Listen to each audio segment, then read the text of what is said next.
Bienvenue dans la Montessori financière, le podcast pour les parents qui savent qu'il n'y a pas besoin d'attendre 30 ans pour apprendre à gérer son argent. Ici, on accompagne nos enfants à voir l'argent pour ce qu'il est, un outil à comprendre, à manipuler, à expérimenter pour prendre des décisions financières adaptées à leur vie future. Chaque semaine, je te guide pour introduire l'éducation financière simplement avec des bases concrètes qu'ils pourront utiliser toute leur vie.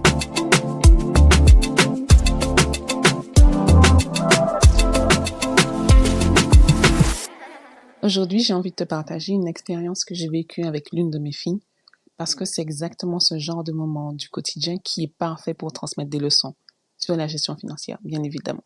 Donc, on va parler de ces achats émotionnels, ceux qu'on fait quand on est en colère, frustré, déçu et qui bien souvent ne nous apportent rien de bon sur le long terme. Je te raconte. Donc, depuis plusieurs semaines, ma fille avait un objectif, c'était d'acheter un jouet qui était bien précis. Honnêtement, je ne pourrais pas te dire lequel parce que souvent les jouets ont des noms bizarres. Mais bref. Donc, elle avait économisé petit à petit, patiemment, gentiment, et à chaque fois qu'elle recevait son revenu, donc c'était chaque semaine, eh bien, elle faisait le choix de garder, d'attendre et d'ajouter cet argent à sa cagnotte pour pouvoir acheter le jouet qu'elle voulait. Et à force de volonté, de patience, parce que ça a pris du temps, elle a réussi à réunir ses 65 €. Ce qui, à son âge, rappelons-le, est vraiment un petit trésor. Et au moment d'acheter son jouet, elle n'a pas tout dépensé. Elle a volontairement choisi un modèle qui était moins cher, à 45 €, parce qu'elle voulait garder 20 € de côté pour un autre projet qu'elle envisageait. Donc déjà là, à ce moment-là, elle a démontré sa capacité à planifier, son intelligence financière qui était en construction, et sa capacité à maîtriser une envie qui était immédiate. Donc oui, elle aurait pu céder à « Eh bien, j'ai l'argent pour acheter le jouet que je voulais, je n'ai qu'à le prendre ». Au lieu de ça, elle a réfléchi différemment et elle s'est dit que elle pouvait avoir une satisfaction et elle pouvait aussi programmer une autre satisfaction plus tard. Le jour où elle a enfin atteint cet objectif, on est allé dans ce magasin de jouets et elle a choisi son jouet, elle l'a payé fièrement avec son propre argent. Mais voilà, quand on est arrivé dans la voiture et qu'elle l'a ouverte, eh bien, la déception a été immédiate. Le jouet ne correspondait pas du tout à ses attentes. Il ne ressemblait pas à ce qu'il y avait sur la boîte. Il ne ressemblait en rien à ce qu'elle s'attendait. La qualité n'était pas au rendez-vous et surtout le prix qu'elle a payé ne correspondait pas à la valeur qu'elle lui attribuait. Pour elle, ce jouet ne valait pas cette somme d'argent. C'était cher pour rien. Et là, la colère est montée. Mais une colère contre le produit, contre le magasin, mais aussi contre l'injustice, parce qu'elle ressentait qu'elle avait travaillé dur, elle avait travaillé longtemps, elle avait fourni des efforts pour économiser cet argent et que le magasin en soi ne la respectait pas en vendant cette qualité de jouets et cette quantité aussi pour cette somme d'argent, alors que cette somme d'argent lui avait demandé telle quantité d'efforts, je dirais. Ça, c'était dans la voiture. Quelques minutes plus tard, on est allé au centre commercial pour faire nos courses. Et en passant, il y avait son magasin préféré, Claire. Et elle m'a dit, si j'avais su, j'aurais gardé mon argent pour acheter quelque chose chez Claire, parce que là-bas, au moins, je sais que c'est sûr. Je trouverai toujours quelque chose qui me plaît et ça vaut ce que ça vaut. Bon, sur ce point-là, j'étais pas trop d'accord, parce que pour moi, tout ce qu'on y trouve est cher pour rien, mais ce n'était pas mon rôle de porter un jugement dessus. Donc, je n'ai pas mentionné ça, ça a traversé ma tête et ça est resté dans ma tête, c'est tout.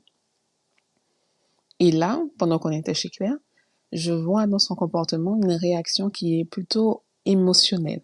En tout cas, c'est ce qui était en train de se mettre en place. Elle avait encore 20 € dans son porte-monnaie et elle voulait acheter tout de suite quelque chose chez Claire. Pas parce qu'elle en avait vraiment besoin, mais parce qu'elle voulait que quelque chose efface la frustration qu'elle avait reçue. Elle voulait se venger inconsciemment de la mauvaise expérience qu'elle venait de vivre en fait. Et là, je lui ai expliqué que c'était normal d'avoir cette envie de compenser, c'était normal d'avoir envie de réparer l'injustice qu'elle ressentait. Mais que faire un achat sous le coup d'une émotion forte, que ce soit positif ou négatif d'ailleurs, sans avoir du recul, ça nous mène souvent à prendre des décisions qu'on regrette. Pourquoi? Parce que quand on achète et que notre geste est poussé par une émotion, on ne réfléchit pas vraiment à est-ce que j'en ai besoin, est-ce que c'est aligné avec mes envies, avec mes projets. Est-ce que c'est vraiment un achat que je vais apprécier demain ou après-demain? On cherche juste à compenser un mal-être ou à répondre à l'euphorie du moment quand c'est une émotion positive, mais pas forcément à satisfaire un besoin. Et souvent, après coup, quand l'émotion retombe, ben, on peut regretter cet achat parce que l'argent, une fois dépensé, ben, il ne revient pas. Et que la satisfaction qu'on peut ressentir immédiatement quand on fait l'achat, eh bien, ça peut ne pas durer. Donc, je lui ai proposé de ne rien acheter tout de suite, de laisser passer la soirée et de voir demain comment elle se sentirait.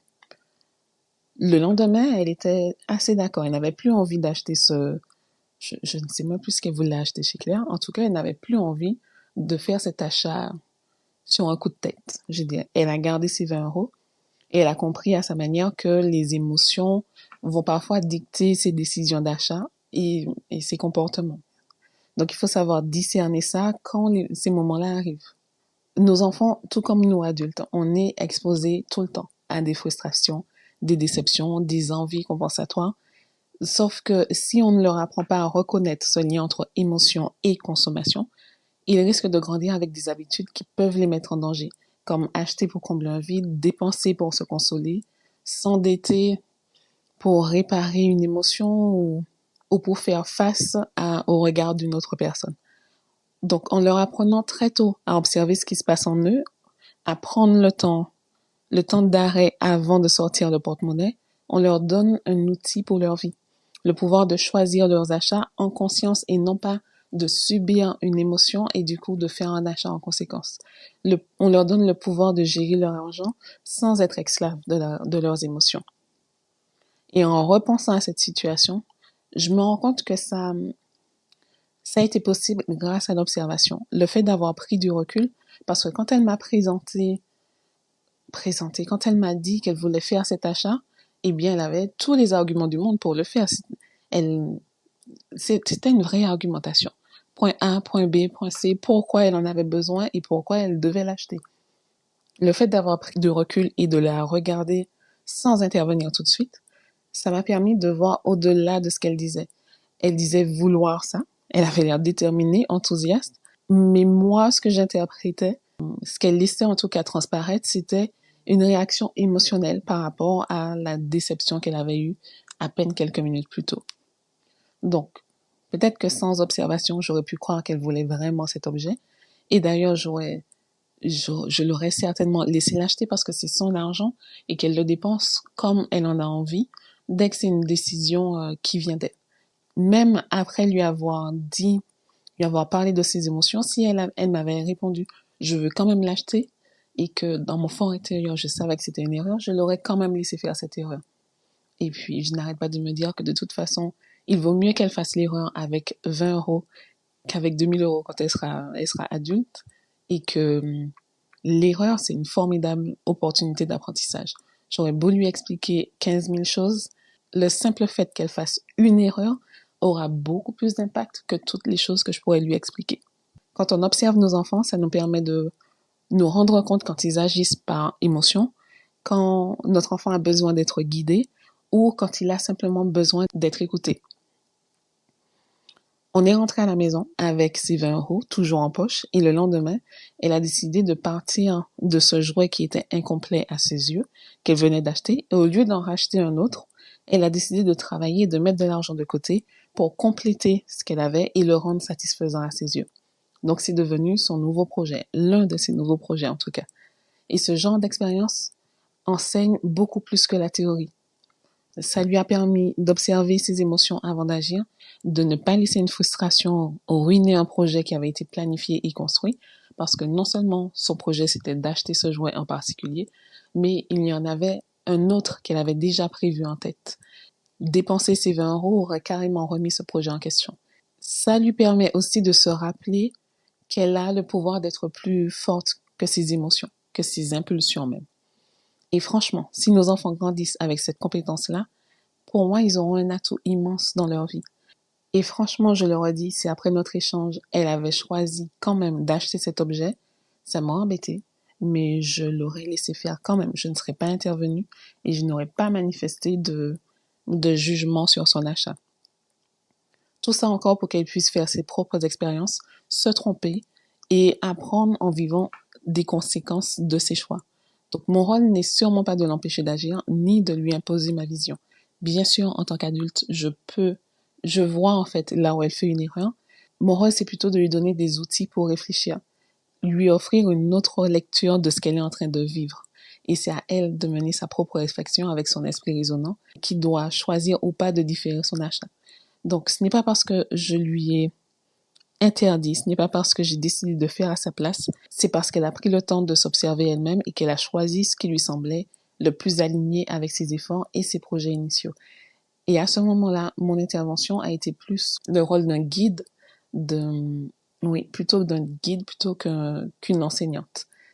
Je lui ai offert une autre lecture de la situation, peut-être qu'elle ne l'avait pas envisagée sous cet angle, mais la décision finale lui revenait à elle. Ce genre de situation, en réalité, ce sont vraiment des opportunités en or d'apprendre. C'est exactement ce type de moment du quotidien où il faut choisir de guider sans contrôler, pour que nos enfants soient capables de faire des choix qui soient lucides, même sous le coup d'une émotion forte. Alors, si tu devais retenir quelques points de cet épisode, ce serait déjà que, premièrement, nos enfants doivent comprendre que leurs émotions peuvent influencer leurs achats, parfois pour de mauvaises raisons, et qu'ils peuvent prendre le temps d'apprendre à observer ce qui se passe en eux avant d'acheter. Deuxièmement, notre rôle en tant que parents, en tant qu'adultes, ce n'est sûrement pas d'interdire ou de décider à leur place, mais de les guider, de les pousser à mener des réflexions, de leur donner des clés, tout en respectant leur liberté de choix. Troisièmement, l'observation, c'est notre meilleur outil. On va observer sans juger, sans précipitation, et tout ça, ça nous permet d'agir au bon moment, d'introduire un concept exactement quand il peut être saisi, compris par l'enfant. Et non quand nous, adultes, on aurait prévu de le faire, comme une présentation par exemple. Et enfin, cet exemple m'a encore rappelé que l'éducation financière, comme toute éducation consciente d'ailleurs, ne se construit pas dans des moments extraordinaires ou qui sont prévus à l'avance. Elle se construit dans le quotidien, dans des petites situations de tous les jours, pas en attendant de pouvoir donner une grande leçon autour d'une table avec un crayon et un papier ou en attendant une grande réponse spectaculaire de la part de nos enfants. C'est beaucoup plus solide, beaucoup plus ancré parce que c'est directement relié à une réalité que l'enfant aura vécue. Voilà, on arrive à la fin de l'épisode. Je te remercie d'être resté jusqu'à la fin. On se retrouve très vite. Bye bye.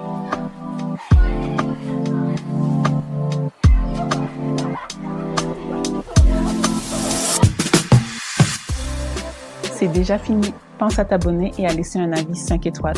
Si tu n'en vois pas l'intérêt, sache qu'en plus d'être informé de chaque nouvel épisode, tu contribues au succès de ce podcast. Plus il y aura de mamans impliquées comme toi dans l'éducation financière de leurs enfants, plus nous aurons des enfants capables de réfléchir, décider et agir avec l'argent de manière stratégique et intentionnelle. Alors je te dis à la semaine prochaine pour un nouvel épisode et en attendant, rejoins-moi sur Instagram sur la Montessori financière.